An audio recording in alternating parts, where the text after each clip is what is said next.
What's going on, guys? Welcome back to the Hoops Reference YouTube channel, where I upload at least twice a week, so make sure you subscribe below if you're a new viewer. Today, we're going to be discussing the trades that the Cleveland Cavaliers made at the trade deadline and analyze whether or not they've become a better team moving forward as a result of these trades. In order to do this, I'll be going position by position and determining whether or not they got better or worse at each position. To start, let's take a look at the point guards. On Thursday morning, the Cleveland Cavaliers had Isaiah Thomas, Derrick Rose, and Jose Calderon. On Thursday afternoon, the team had George Hill, Jordan Clarkson, and Jose Calderon. Maybe if the year was 2012, the first group of players would be a better unit, but it's not. It's 2018, and Jordan Clarkson and George Hill are both better players and better fits for the Cavaliers at the current time. Which is honestly disappointing to have to admit, because Isaiah Thomas was the biggest asset attained by the team in the Kyrie Irving trade, and the fact that he looks worse than he has ever looked in his entire career, albeit he is still recovering from a hip injury, is just upsetting to say the least. He's always been a liability on defense, and his 5'9" height makes it virtually impossible for him to improve in that regard, but he's always been able to at least cancel that out by producing at a high level on the offensive end.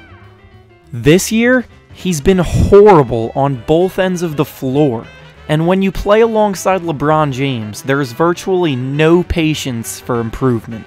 His window is closing in regards to winning another ring, so he has no time to wait for players to return to full form from injury.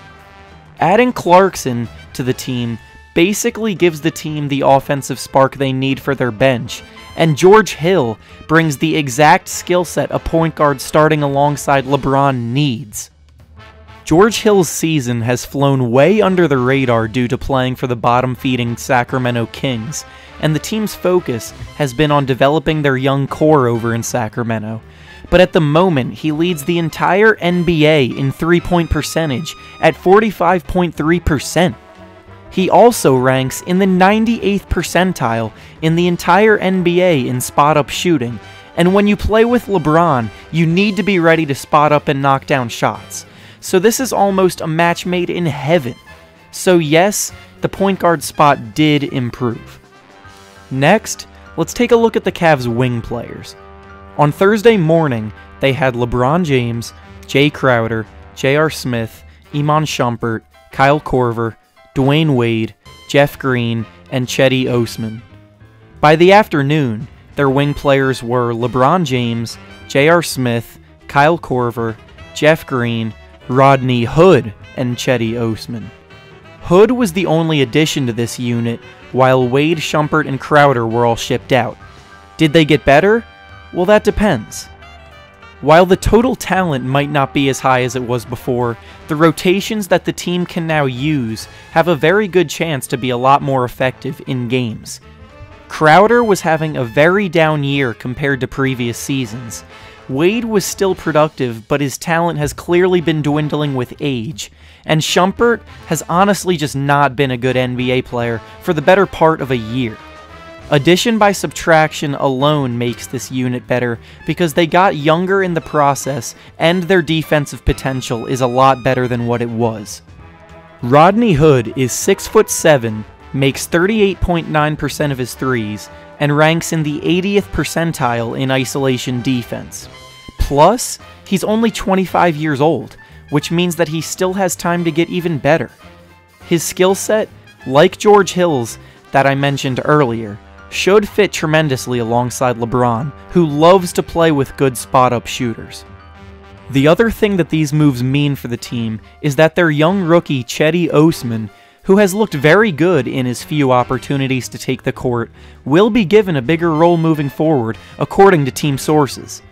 He's a 6'8" shooter with a very long wingspan, giving him great defensive upside for a young player.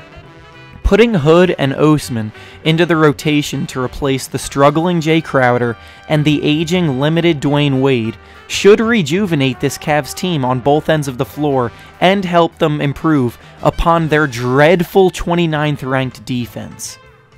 Lastly, let's take a look at their big men on the team.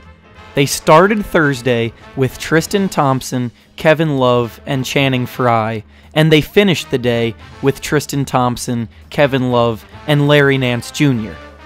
Again, as has been the common recurring theme throughout, the team replaced an aging veteran with a youthful, spry young player with fresh legs ready to compete. Nance Jr. is a very good, bouncy player with big hops and pick-and-roll success. He also gets out in transition and has been one of the best players in the league at finishing in transition, ranking in the 98th percentile in transition offense. He's not really much of a shooter, which is the only negative about his fit next to LeBron, but if Tristan Thompson can have found success in the past on this team, so can Nance. Overall, the Cavs were clearly looking to swap their aging vets for productive youth, and that's exactly what they did. Sure, it might seem a tad bit extreme of them to have traded away 6 players in one day, but they clearly were not happy with the way that things have been playing out lately, and needed some drastic changes to wake the team up. The additions of Hood, Hill, Clarkson, and Nance were very smart additions to the team, and after being under the impression that a LeBron-led team might not make the finals for the first time in 7 years, these moves make them the team to beat in the Eastern Conference once again. And with that being said, that's all I have for you today.